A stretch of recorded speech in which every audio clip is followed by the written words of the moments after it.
Hello viewers, welcome to Mumtaz herbal product presents voice of excellence. আমি সাজিদ আদনান ওয়াহিদ আছি আপনাদের সাথে, আর আপনারা আমাদেরকে দেখতে ও শুনতে পাচ্ছেন শুধুমাত্র সিটিএফএম 96 এর অফিসিয়াল ফেসবুক পেজ এবং ইউটিউব চ্যানেলে। আমাদের শো ভয়েস অফ এক্সিলেন্সের টার্গেট হচ্ছে এমন সব অসাধারণ ব্যক্তিত্বদেরকে আপনাদের সামনে নিয়ে আসা, যাদের গল্প কিংবা যাদের জীবন কথা আপনাদেরকে অনুপ্রাণিত করবে।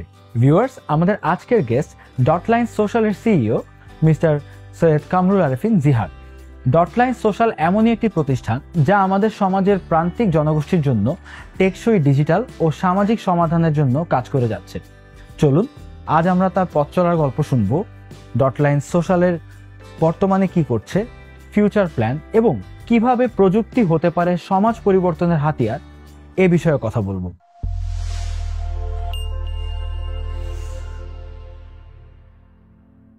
ভিউয়ার্স, আমরা আমাদের আজকের শোর ইন্টারভিউ সেগমেন্টটি এখনই স্টার্ট করতে যাচ্ছি। আমার সাথে আছেন আমাদের আজকের শোর অনারেবল গেস্ট, আর আমাদের আজকের গেস্ট হচ্ছেন মিস্টার সৈয়দ কামরুল আরেফিন জিহাদ, সিইও ডটলাইন সোশ্যাল। আসসালামু আলাইকুম ভাইয়া, কেমন আছেন? ওয়ালাইকুম সালাম, আলহামদুলিল্লাহ ভালো। ভাইয়া, আপনি তো এখন মাশাআল্লাহ খুব বড় একটি পজিশনে আছেন, তো অবশ্যই একদম শুরু থেকেই আপনি এত বড় অবস্থানে পৌঁছে যাননি, এর পেছনে অনেক গল্প আছে। তো আজকে আমাদের অডিয়েন্সদেরকে ইন্সপায়ার করতে আপনার জার্নির যে পেছনের গল্পটা, যে স্ট্রাগলটা বা একদম শুরু থেকে যে স্টোরিটা, সেটা শুনবো। ধন্যবাদ আপনাকে। ওয়েলকাম। আমি যদি বলি, ছোটবেলা থেকেই আমি পড়াশোনার পাশাপাশি বেসিক্যালি খেলাধুলার প্রতি আমার খুবই বেশি নেশা ছিল। সো আমি at a time football, cricket, badminton, handball 4টা গেমে আমি খেলাধুলা করছি। এরপরে যখন আমি ছোটোবেলা থেকে 4টা খেলতে খেলতে একটা পর্যায়ে আমি একটা গেমে বেশি ফোকাস দিই, সেটা হলো ব্যাডমিন্টন। এবং আমি শিশু একাডেমি সেখান থেকে শুরু। এরপর আমি ইন্টার ইউনিভার্সিটি ব্যাডমিন্টন টুর্নামেন্টেও চ্যাম্পিয়ন হই। সো বাংলাদেশে সবগুলো ইউনিভার্সিটি মিলে যে টুর্নামেন্ট হয় সেখানেও আমি চ্যাম্পিয়ন হই। এরপরে আমি আসলে রাজশাহী ইউনিভার্সিটিতে ভর্তি হই, ইউনিভার্সিটি কম্পিউটার সায়েন্সে ভর্তি হই। ভর্তি হওয়ার পরে 5 বন্ধু মিলে শুরুতে আমরা আসলে বিজনেস করি। সো আমাদের কেন বিজনেসে আসলাম, ইটস এ ভেরি ইন্টারেস্টিং।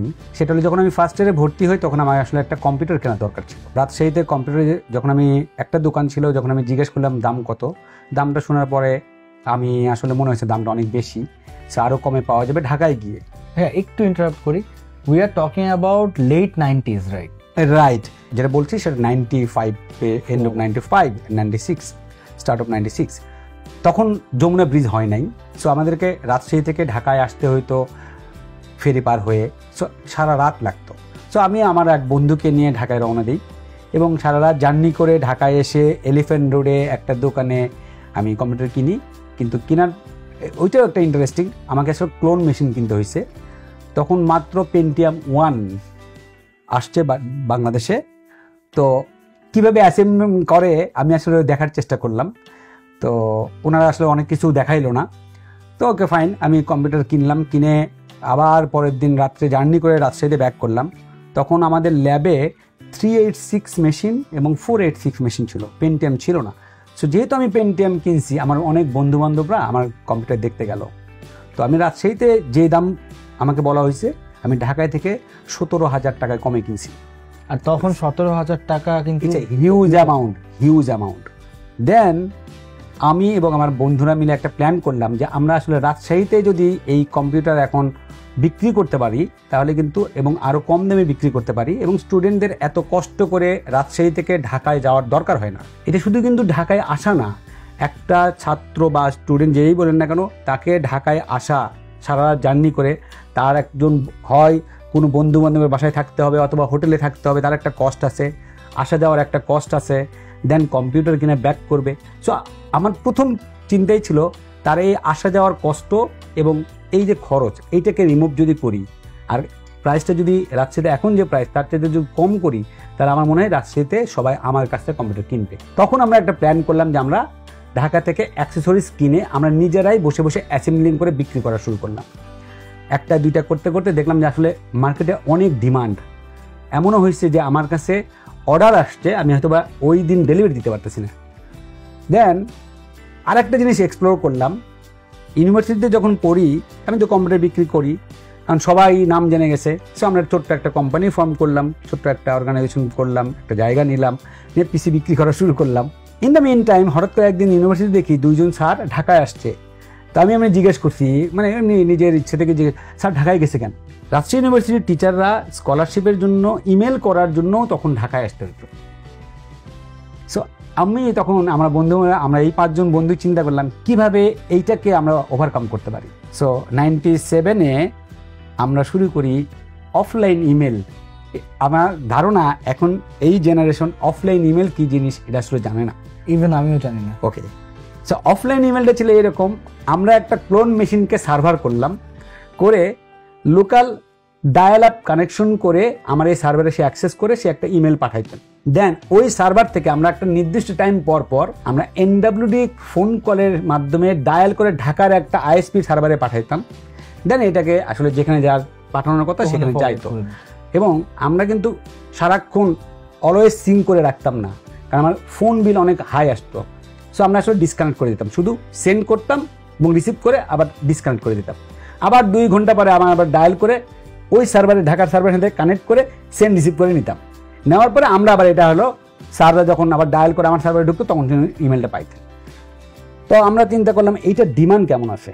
তখন আমার মাথায় আসলো, আচ্ছা ডিমান্ড ক্রিয়েট কিভাবে করা যায়? এই ইমেলটা কি শুধু স্যারদের দরকার নাকি আরও মানুষের আসলে প্রয়োজন? তখন আমি আসলে ডিমান্ড ক্রিয়েট করার জন্য বিভিন্নভাবে স্টুডেন্টদের মধ্যে আসলে কথা বলা শুরু করলাম, টিচারদের মধ্যে কথা বলা শুরু করলাম, সিটি কর্পোরেশনে গেলাম, মেডিকেল কলেজে গেলাম, রুয়েট তখন ছিল বিআইটিতে গেলাম, তারপরে আপনার নার্সিং ইনস্টিটিউটে গেলাম। সবার কাছ থেকে আমি একটা পজিটিভ ফিডব্যাক পেলাম। তখন আমরা শুরু করলাম অনলাইন ইমেল ডিরেক্ট সার্ভার করে, আমরা হলো ঢাকার সাথে কানেক্টিভিটি করে একটা সার্ভারের কাজ করলাম। Then end of 97, I forget the time, আমরা আসলে ফুল ফ্লেজ একটা আইএসপি তৈরি করলাম। আইএসপি করলাম এই জন্যই যে এই যে ব্রাউজ করা বলেন, তখন Yahoo Messenger very interesting, young ছেলেরা ইয়াহু মেসেঞ্জার ছিল তখনও কিন্তু ডায়াল অ্যাপই ছিল। বাট আমাদের তখন আমরা আইএসপি করলাম, বাট তখন কিন্তু ব্রডব্যান্ড আসে নাই, তখনও বাংলাদেশে ব্রডব্যান্ড শুরু হয় নাই, ঢাকাতেও শুরু হয় নাই। তখন আমরা পুরোটাই আপনার ডায়াল অ্যাপের উপর চলতো। তো ওই বিজনেস করতে গিয়ে আমি আসলে বেশ কিছু জিনিস এক্সপ্লোর করলাম। আমি ক্লাস করা, আবার এই দুপুরের পরে এসে অ্যাসেম্বলি করা, প্লাস কার বাসায় নতুন কানেকশন দিতে হবে, এই জিনিস করতে গিয়ে আমরা আসলে লোক নিয়োগ দেওয়া শুরু করলাম। দেখলাম যে আসলে অনেক ভালো ডিমান্ড, বাট আমার কিন্তু বিজনেস করার তখন আসলে স্টুডেন্ট লাইফের কোনো আগ্রহ ছিল না। করলাম এই জন্যই যে আমি যেই সাবজেক্টে পড়াশোনা করতেছি, এই সাবজেক্টে যদি আমি স্টুডেন্ট লাইফ থেকে প্র্যাকটিক্যাল জিনিসটা যদি জানতে পারি, ফিউচারে আমার লাইফের ভ্যালু অ্যাড করবে বলে আমার ধারণা ছিল। হ্যাঁ, মাত্রই আপনার কাছ থেকে জানতে পারলাম যে আপনার পড়াশোনাটা হয়েছিল কম্পিউটার সায়েন্সে, আর স্টুডেন্ট লাইফ থেকে আপনি ব্যবসা এবং প্রযুক্তি এই দুটো সেক্টরের প্রতি বেশ ইন্টারেস্টেড। তো এই ইন্টারেস্টটা আসলো কিভাবে? কোনো ব্যক্তি বা কোনো ঘটনা কি আপনাকে ইন্সপায়ার করেছিল? সত্যি কথা, হ্যাঁ, আমার আপন বড় ভাই, যিনি, আমি যখন কম্পিউটার সায়েন্সের স্টুডেন্ট তখন আমার বড় ভাই রাজশাহী মেডিকেলের স্টুডেন্ট। আমার রাজশাহী মেডিকেলে আমার ভাই যখন পড়াশোনা করে তখন তার কোনো একটা কাজের জন্য সে একটা হয়তো বা প্রিন্ট করার জন্য গেছিলো কোনো একটা দোকানে, যে তার ডকুমেন্ট প্রিন্ট করতে হবে এই টাইপের কিছু। তো উনি আমাকে বললো যে তুমি তো এখন টেকনোলজি নিয়ে পড়াশোনা করো এবং কিছু কিছু জায়গায় করতেছো, সো তোমাকে আসলে দুটাকে ব্লেন্ড করা শিখতে হবে। আমি বললাম কীরকম ব্লেন্ড? তখন সে আমাকে বলল টেকনোলজিটাকে, আমার মনে পড়ে 1997-এ এই কথাটা তার মাথায় কীভাবে আসছে আর অন্য, টেকনোলজি ইজ এ টুল। সে আমাকে তখন বলছে technology is a tool only, nothing else. টুলটাকে কীভাবে বিজনেসে কনভার্ট করতে হয় এটা তোমার শেখা উচিত। That was my first point. Number 2 point ছিল, আমি যদি টেকনোলজি জানি, সো এই টেকনোলজি, এই সলিউশনটা যদি জানি আমাকে ভ্যালু অ্যাড করবে, এইটাকে কীভাবে বিজনেস কনভার্ট করা যায়। রাইট। আপনি যদি টেকনোলজি সম্পর্কে ক্লিয়ার ধারণা না থাকে তাহলে কিন্তু আপনি টেকনোলজি বিজনেস যখন করতে যাবেন তখন কিন্তু আপনি অনেক কোশ্চেনের সম্মুখীন হতে পারেন, যেই কোশ্চেনের অ্যান্সার হয়তো আপনি হয়তো বা ইমিডিয়েট দিতে পারবেন না। কিন্তু যদি আপনি প্রোডাক্ট সম্পর্কে জানেন, টেকনোলজি সম্পর্কে জানেন, স্টেক সম্পর্কে জানেন, আপনি আসলে এখানে ডেটাবেস কি ইউজ করা উচিত, ডেটাবেসের টেবিলটা কেমন হওয়া উচিত, এই ডিটেলে যদি জানেন তাহলে আসলে যার জন্য মানে যে টার্গেট অডিয়েন্সের জন্য প্রজেক্ট আপনি আপনার এই টেকনোলজিটা ইউজ করবেন, তখন কিন্তু তার মতো করে সাজাইতে পারবেন। সো তখন আমার মনে হচ্ছে this is the right. So আমার বড় ভাই ছিল আমার ফার্স্ট, অ্যান্ড সেকেন্ড ছিল আমি যখন SSD টেকে 2008 জয়েন করি, আমার group chairman, he was the Superman. উনি আমাকে বলছে শুধু টেকনোলজি জানলে কখনো বিজনেস করা যায় না, টেকনোলজি এবং বিজনেসকে ব্লেন্ড করা শিখতে হবে। টেকনোলজি কিভাবে বিজনেসকে ফ্যাসিলিটেট করে, কিভাবে এনহ্যান্স করা যায়, এই জায়গাটা শিখতে হবে। উনি ছিল আমার সেকেন্ড গুরু। দ্যাট মিনস আমার আপন বড় ভাই আর ডটলেন্স গ্রুপের গ্রুপ চেয়ারম্যান, উনি আমাকে বেসিক্যালি এই জায়গাটাতে ওনার কাছে learning. So technology, honestly speaking, I feel that technology is a tool. আপনি টেকনোলজি নিয়ে একটা কাজ করতে চাইলেন, আপনি করতেই পারেন, কিন্তু এইটা কার জন্য বানালেন, এইটা আপনার আসলে সেই বানানোর জিনিসটা তার পজিটিভ ইম্প্যাক্ট কতটুকু পড়লো, রাইট? এইটা যদি আপনি না জানেন, পুরো সাইকেলটা যদি না জানেন, তাহলে আসলে কোনো পয়েন্ট নাই। আপনি সুপার অ্যাপ তৈরি করলেন, সুপার অ্যাপ, কিন্তু আপনার সেই অ্যাপটা নিয়ে কোনো ইউজারই আপনাকে অ্যাক্সেস করবে না। কিন্তু আপনি একটা রেলেভেন্ট অ্যাপ যদি তৈরি করেন, তাহলে দেখবেন যে মিলিয়ন মিলিয়ন ইউজার আপনার অ্যাপে চলে আসবে। সো কার জন্য আপনি করছেন সেই ডোমেনটা জানা, সেই ইউজারের বিহেভিয়ারটা জানা, দেন আপনাকে সলিউশন তৈরি করা। সো এটাকে আমরা বলতে পারি যে HCD, হিউম্যান সেন্ট্রিক ডিজাইন। যদি আপনি করেন, কোন টার্গেট গ্রুপের জন্য করছেন সেটা আপনাকে জানতে হবে। দেন আপনি কিছু প্রোটোটাইপ করবেন, যেই সেগমেন্টের জন্য করলেন সেই সেগমেন্টের কাছে গিয়ে তার কিছু ফিডব্যাক নেওয়া। এমনও হয়েছে আমার লাইফে, আমি হয়তো নেক্সট বাটনটা একটা অ্যাপের নেক্সট বাটনটা হয়তো উপরে দিলাম, আমি যখন প্রোটোটাইপ করে যখন আমি এন্ড ইউজার কাছে গেছি, আমার ম্যাক্সিমাম ফিডব্যাক আসছে এটা তো উপরে, নেক্সট বাটন সে নিচে খুঁজতেছে। তার মানে নেক্সট বাটনটা রাইট পজিশন উপরে না, নেক্সট বাটনের রাইট পজিশনটার রাইট সাইডের নিচে। সো এই যে জিনিসটা, তার মানে আপনাকে জানা উচিত যে আপনি কার জন্য সলিউশনটা করতেছেন। আমার কাছে বেস্ট রিসোর্সের চেয়ে রাইট রিসোর্সটা ইম্পর্টেন্ট। আমি যদি রাইট রিসোর্সটাকে আমি রাইট কাজে অ্যাসাইন করি, তাহলেই আমার কাজটা ফুলফিল হয়। সো ওই আইডেন্টিফাই করাটা ইম্পর্টেন্ট। সো আপনার ট্যালেন্ট আপনার আছে, আপনার রিসোর্স পুল আছে, কিন্তু রাইট পারসনকে রাইট জিনিস যদি দেন, আপনার এই জিনিসটাকেই সাকসেস হবে। ওই পিপুল ম্যানেজমেন্টও ইম্পর্টেন্ট। ভাইয়া, বর্তমানে তো আপনি ডটলাইন সোশ্যালের CEO হিসেবে কর্মরত আছেন, তো ডটলাইন সোশ্যালের শুরুটা কিভাবে হলো, আর বর্তমানে ডটলাইন সোশ্যাল কি কি ইস্যুস নিয়ে বা কি কি জিনিস নিয়ে কাজ করছে, সেই বিষয়ে একটু শুনতে চাই। ডটলাইন সোশ্যাল, যেহেতু আমি আপনাকে শুরুতেই বললাম, আমার উদ্দেশ্য ছিল ডেভেলপমেন্ট সেক্টরের সাথে আপনার কর্পোরেট ইন্ডাস্ট্রিতে যেই জিনিসগুলো নিয়ে কাজ হয় কীভাবে ম্যাপিং করা যায়। তো ডটলাইন সোশ্যাল তৈরি করার আগেই আমাদের গ্রুপের যে প্রোডাক্টগুলো ছিল, আমরা এই টাইপের একটা দুটা ছোটো ছোটো করে প্রজেক্ট আমরা ডেভেলপমেন্ট সেক্টরের সাথে করে দেখলাম। বাট প্রবলেম হলো, আমার একটা সিঙ্গেল টিম যে কর্পোরেটেও কাজ করে, আবার ওই দুটো প্রজেক্টেও কাজ করছে। ডেভেলপমেন্ট সেক্টর এবং এই কর্পোরেট ইন্ডাস্ট্রির কালচারটাও ডিফারেন্ট, ল্যাঙ্গুয়েজটাও অনেক ক্ষেত্রে ডিফারেন্ট। আমি আপনাকে একটা ছোট্ট এক্সাম্পল দিলে আপনার জন্য আরও ক্লিয়ার হয়। শিওর। যেমন ধরেন, আমরা কি বলি, একটা সলিউশন যখন বানাইতে চাই তখন বলি যে এই ইউজার মানে ব্যবহারকারী, কিন্তু এই সেম জিনিসটাকে ডেভেলপমেন্ট সেক্টরে যখন বলা হয় তখন বলা হয় বেনিফিশিয়ারি। সো এই যে টার্মিনোলজির যে পার্থক্য, একটা সিঙ্গেল টিম আসলে কর্পোরেট ডেভেলপমেন্ট সেক্টর দুটাকে মিক্স আপ হয়ে যাচ্ছে। সো তখন আমি রিয়েলাইজ করি যে আসলেই ডেভেলপমেন্ট সেক্টরকে যদি আমি ফুল ফোকাস দিয়ে করতে চাই, তাহলেই আসলে এটা সাকসেস হবে। সো একটা সিঙ্গেল টিমকে দিয়ে বোথ কালচারে অ্যাডাপ্ট করাটাও একটা ডিফিকাল্ট। এটা অ্যাডাপ্ট করা যায়, বাট তখন হয় কি, ফোকাসটা কোনো দিকেই ঠিক থাকে না।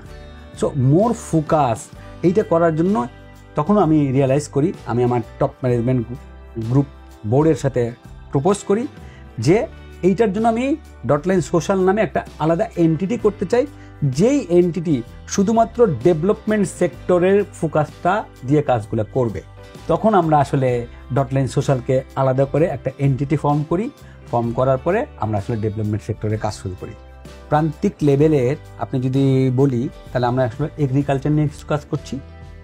এগ্রিকালচারের মধ্যে আর একটা পার্ট আছে, লাইভস্টক নিয়ে কাজ করছি। আমরা ইয়ুথদের নিয়ে কাজ করছি। আমরা ক্যাপাসিটি বিল্ডিং, যেটাকে আপনারা ট্রেনিং বলেন, ট্রেনিং নিয়ে কাজ করছি। এর বাইরে আমরা ইয়ুথদের নিয়ে বেশ কিছু কাজ করছি। যদি কোনো ফার্মার বা কৃষক তার গরু যেই দামে কিনছে সেটার উপর একটা প্রিমিয়াম দেয়, সে একটা 1 বছরের জন্য ইনস্যুরড হয়। বাহ, যদি কোনো কারণে গরুটা অসুস্থ হয়ে মারা যায় বা অ্যাক্সিডেন্ট হয়ে মারা যায়, তাহলে সে একটা বড় অঙ্কের একটা ক্ষতিপূরণ পাবে। ওই কৃষকের জন্য যদি এক্সাম্পল, যদি মনে করেন একটা গরু 1 লাখ টাকা দাম, সে হয়তো 80,000 টাকা ক্ষতিপূরণ পেল, কিন্তু যদি ইন্স্যুরেন্স না থাকতো তাহলে তো আসলে কিছু পুরো টাকাটাই লস। পুরো টাকাটাই লস। সো ওইটা নিয়ে কাজ করছি এখন আমরা কুড়িগ্রামে। আমরা ভোলার চর ফ্যাশনে আমরা একটা এরকম র্যাপিড ডায়াগনস্টিক সেন্টার আমরা এস্টাবলিশ করি। ওটা কি ফিজিক্যালি বাট আপনি টিপিক্যাল ডায়াগনস্টিক সেন্টার আর এটার মধ্যে একটা পার্থক্য আছে। পার্থক্যটা কি? আপনি যদি এখন ডাক্তারের কাছে যান, ডাক্তার দেখাবেন, ডাক্তার আপনাকে একটা ইমিডিয়েট প্রেসক্রাইব করবে এবং কিছু টেস্ট দিবে। আপনাকে সেই টেস্টের জন্য ডায়াগনস্টিক সেন্টারে যেতে হবে। আপনি টেস্ট করলেন, ওই রিপোর্টটা পাওয়ার জন্য পরদিন পর্যন্ত ওয়েট করতে হবে।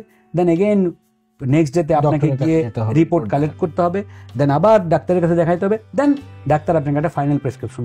আমাদের এইটা হলো আমরা লিমিটেড কিছু হলো এর জন্য, ডিজিজের জন্য, এটা 83 or 84 ডিজিজের জন্য আমরা র্যাপিড ডায়াগনস্টিক সেন্টার এস্টাবলিশ করছি, যেটা হলো আপনি টেস্টের 15 মিনিটের মধ্যে আপনি আসলে রিপোর্ট করবেন এবং রিপোর্ট পাবেন, যেটা মেশিন জেনারেটেড রিপোর্ট অরিজিনালি।